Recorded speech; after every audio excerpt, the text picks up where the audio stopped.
ठरलं तर मग मालिकेच्या 17 डिसेंबरच्या प्रोमोमध्ये आपण असं पाहणार आहोत की आता नागराज घरी परतल्यावर रविराज अत्यंत महत्त्वाचे सत्य त्याच्या समोर मांडतो.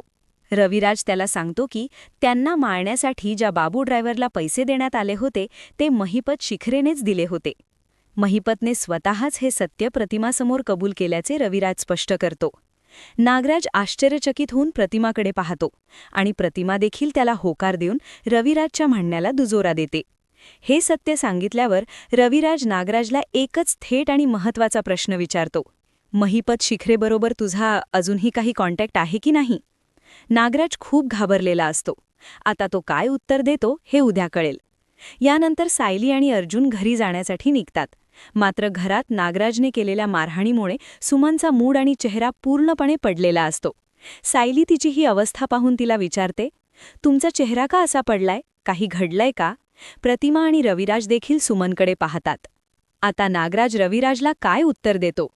सुमन सायलीला खरं सांगणार का? सुमनला काहीतरी माहीत आहे याचा सुगावा सायली आणि अर्जुनला लागणार का? या सर्व प्रश्नांची उत्तरे पाहण्यासाठी ठरलं तर मगचा पुढील भाग नक्की बघा.